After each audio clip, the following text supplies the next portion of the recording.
Welcome to another deep dive. This time we'll be exploring excerpts from 3 books in the Berlin Legacy series. Ooh, that's a fun one. It is. It's a wild ride through the future. Think technology, Bailey lines, resurrected historical figures, all colliding as this world tries to rebuild itself. Definitely not your typical dystopian future. Not at all. And that's what we're going to dig into today.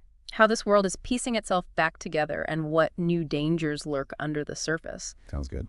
So we'll start with this organization, the Phoenix Initiative. They present themselves as this beacon of unity and progress. Right. All about technological advancement bringing everyone together. Yeah, but they have a dark secret, a past rooted in Nazi ideology. Yeah, they're not exactly who they claim to be. Not even close. And that's where things get really interesting. So the initiative isn't just a political force. They're scientific pioneers. They've developed this thing called Project Lazarus using cellular regeneration technology. Oh, wow. Like straight out of science fiction. Right. And then on top of that, they're manipulating Bailey lines. Which are, for those who may not know. Lane lines are like, imagine invisible pathways of immense energy flowing through the Earth. Okay, yeah. And the initiative is tapping into that for energy, technology, even mind control. That's a lot of power in the hands of people with a very troubling past. Very troubling. Which is why a resistance movement emerges. Makes sense. People Yeah. pushing back against that kind of control. Exactly. Yeah. And a key figure in the resistance is Dr. Klaus Heller, a scientist initially drawn to the initiative's vision. Right. Captivated by the possibilities. Yeah, but he becomes a whistleblower, exposing their sinister agenda. He's like the conscience waking up, realizing the monster he helped create. Right. A powerful example of scientific progress versus ethical responsibility. Definitely. And Klaus isn't alone in this fight. His daughter Greta and Sofia Alvarez become central figures in the resistance. Oh, wow. So a family. In a way, they challenge the initiative's control through these really strategic actions, exposing the lies, disrupting their operations. Fighting back however they can. Yeah, they even orchestrate daring rescues to secure critical information about the initiative's plans. So it's this David versus Goliath scenario, but with much higher stakes. Absolutely. It shows the individual actions can make a difference even against overwhelming odds. So ultimately, the resistance succeeds. They bring down the Phoenix Initiative.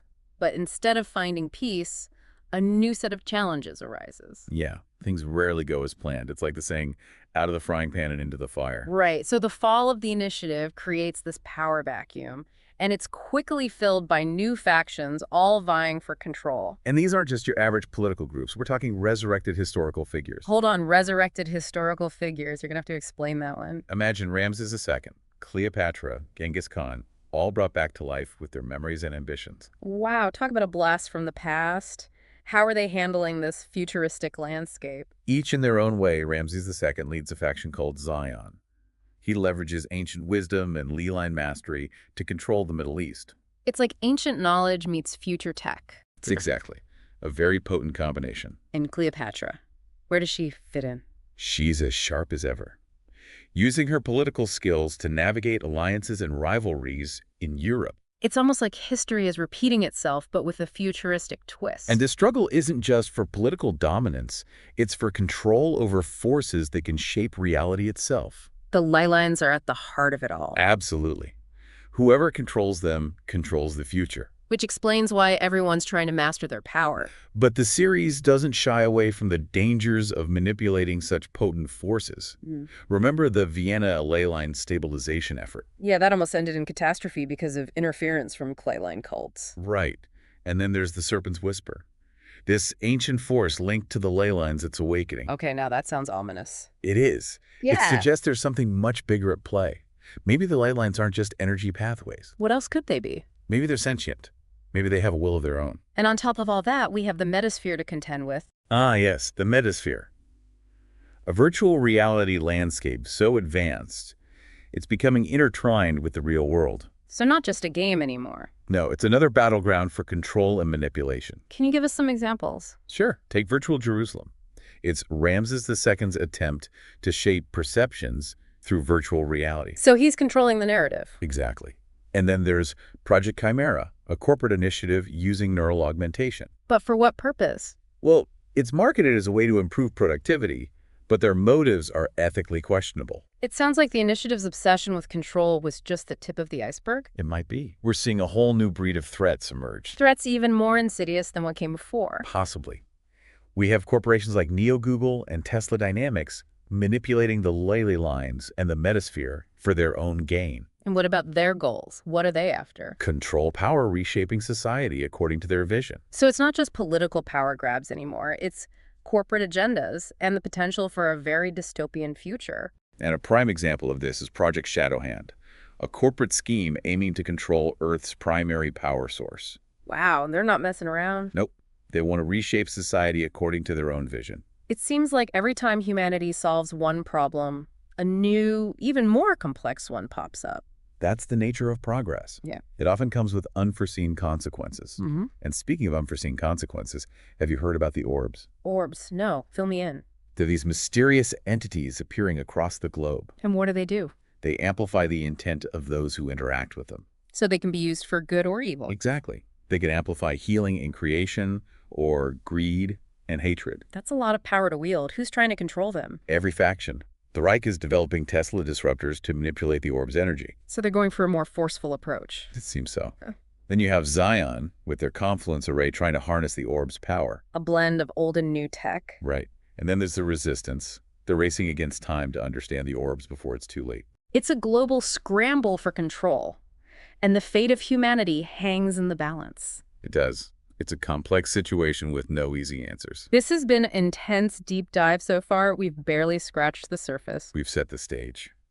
Now it's time to explore how these conflicts unfold and what happens when these powerful forces collide. I'm ready for part 2. Bring it on.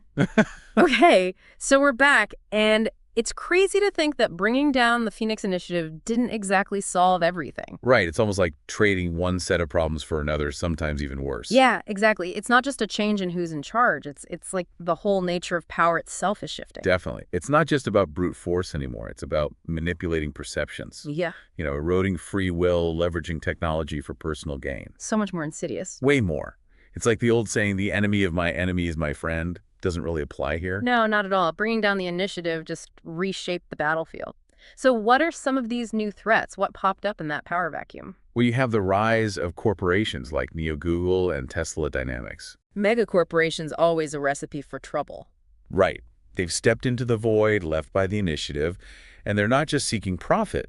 They're aiming to reshape society. Using technology as their weapon of choice. Exactly. It's given me some serious corporate dystopia vibes. Yeah, me too. What are some specific red flags? What are they doing that's so worrying? Take Project Shadowhand. It's this clandestine initiative within Tesla Dynamics. Okay. Clandestine, never a good sign. Their goal is to control Earth's primary power source. Which is? The one-line lines. They want to control the one-line lines and use that control to impose their own vision of the future. So basically they want to be puppet masters controlling the very lifeblood of the planet. That's one way to put it. Yep. And then you have the serpent's whisper, adding another layer of complexity to the whole situation. Oh yeah, that ancient force connected to the Lenlai lines. What's the latest on that? Well, it's described as this ancient entity that's been dormant for centuries, and all the Lenlai manipulation has woken it up. So we poked the bear, and now it's stirring. Pretty much. It's like the Earth itself is reacting to all the disruption. But we don't know if it's good or bad, right? Exactly. The series keeps us guessing. We don't know if its intentions are benevolent or malevolent. So we've got corporations vying for control, ancient forces awakening, and all these factions trying to figure out their place in this new world order. It's a lot. It is. And the power struggles between the factions are constantly shifting. Alliances are made and broken betrayals happen left and right.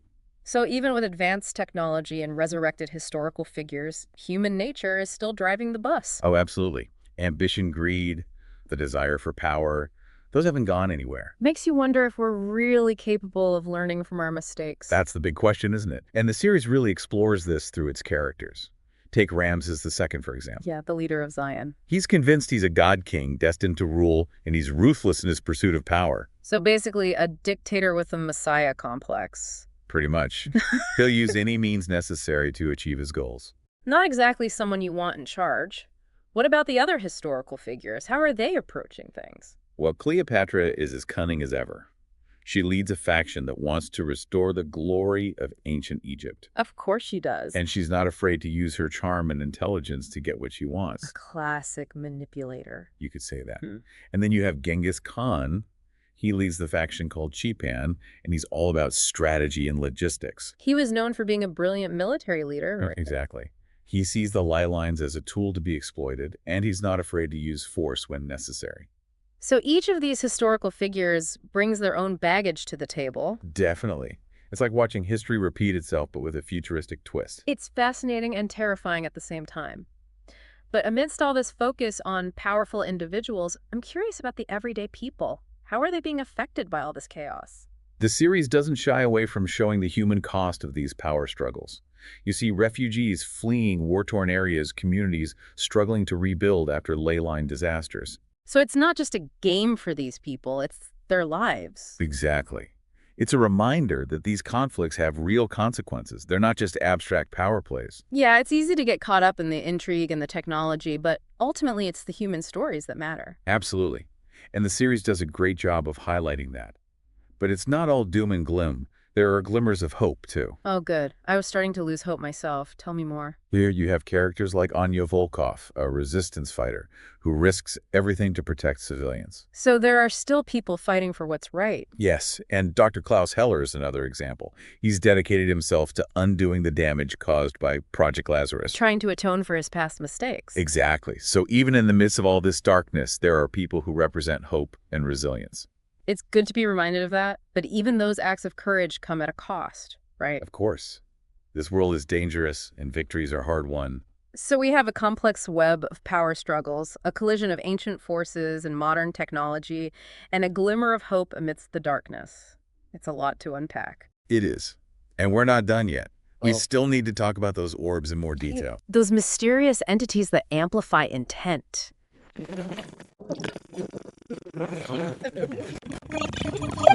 So unique. Why are they so important? It's their ability to amplify intent.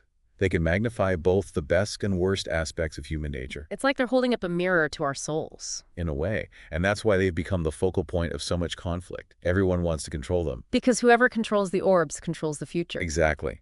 It's become a global arms race, and the stakes couldn't be higher. It's not just about who has the most powerful weapons. It's about the very nature of their desires. Right. The orbs add this moral dimension to the whole conflict. It's not just a battle for power. It's a battle for the soul of humanity. And with that in mind, I think we're ready to delve into the heart of this conflict, explore how the different factions approach the orbs, and what happens when their efforts clash. Sounds intense. Let's Yeah. do it. Okay, so these orbs, they're not just some MacGuffin. They're like a reflection of us. Right. It's like they're showing us who we really are deep down. Exactly. And it's fascinating how each faction approaches them, tries to use them based on their own beliefs. It's like they're looking in a mirror, but seeing different things. Yeah. Like take the Reich, for example. They're still all about control and dominance. Right. Always trying to weaponize everything. They even started Project Straw. Which is... They're using these things called Tesla disruptors, trying to manipulate and weaponize the orb's energy. It's kind of scary how predictable humans are sometimes, always looking for ways to turn new discoveries into weapons. It's a pattern that keeps repeating throughout history. Yeah. Then you have Zion Ramses II's faction. Right. They always had a different approach. Yeah, they're not just interested in control. They want to use the orbs for something bigger, enhancing human consciousness. Like a collective enlightenment. Exactly. They believe the orbs can help us achieve a higher state of being. It's an interesting idea, but also kind of unsettling. Right. It raises all sorts of ethical questions, like what happens to individual free will? Yeah, and where do you draw the line between one person's consciousness and another's? Big questions, Yeah. no easy answers. Yeah. And then you have the resistance. Trying to figure out what to do. Right. They're caught in the middle. Some think they need to use the orbs to fight back against the Reich and Zion. To fight fire with fire. Exactly. But others are worried about the consequences. They don't want to unleash a force they don't understand. It's a tough call. But it's not just an internal struggle for the resistance, right? This ties back into the whole serpent's whisper thing. Oh yeah, things are about to get a lot more complicated. Because it turns out the serpent's whisper, it's not just some abstract energy, it's an actual entity, a consciousness. And it's been awakened by all the Lely line manipulation and the orbs. So in a way, all the factions played a part in waking it up. It seems so They were so focused on their own goals that they didn't see the bigger picture. So now we have this serpent. What does it want? What are its intentions? That's the big mystery. It's deeply connected to the orbs, and it seems to be testing humanity. Testing us. How? It's pushing us to confront our desires, our intentions, like it's orchestrating a grand showdown. To see what we're really made of? It's almost like the Earth itself is responding to our actions. And things are escalating, right? The serpent's influence is growing. Yes, and things are getting strange. The boundaries between the metasphere and the real world are becoming blurred.